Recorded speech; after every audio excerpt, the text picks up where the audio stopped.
time to do a really good power injection. So how hard can you to inject that contrast? Okay, so now go ahead and go off the saline and into the contrast. Okay. Being able to practice CBDE, or common bile duct exploration, here in the lab is just one more rep under our belt. It's a pretty advanced technique. And so for me, I'm a PGY2. I've seen this a handful of times in the OR in real life. Haven't really been able to do it in a real patient yet. So this is a very low stakes, controlled environment where we have amazing attendings who kind of talk us through it, and we can mess up as much as we want. So that when we are doing it in a real patient in real life, it's safer and we're more comfortable and confident in our skills. With robotic surgery, you are able to kind of remove yourself from the bedside and be able to get that 3D vision. And whenever you're learning robotic surgery, it's really helpful to be able to have the attending right there, kind of seeing the same things you're seeing. And so you're able to kind of pass hand movements back and forth and control the arms back and forth. Having an attending who's an expert in it, or a visiting proctor who's an expert in something that we're trying to learn, is critical and incredible experience. Take arm 4 and pull it up towards the abdominal wall.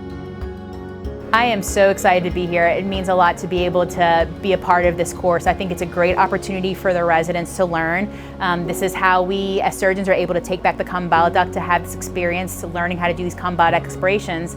And in the end, it benefits our patients, because by being able to incorporate this procedure into our practice, we're able to decrease hospital length of stays for our patients, be able to manage their disease with one procedure instead of them needing multiple procedures to clear the common bile duct.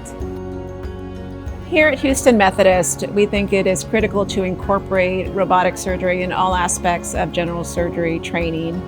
Having advanced practice, having a real-time feel to the procedures that we will be performing, and I think that this makes the procedure more efficient and our residents more confident once we do encounter this in a real operating room.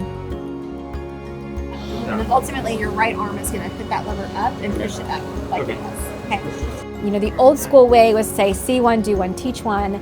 The new way that's much more acceptable and it's better for patient safety is practicing on simulations, on live tissue models, having access to the materials ahead of time so that once we get into the operating room, we can be efficient, we can take care of the patient's problem, and we can be safe.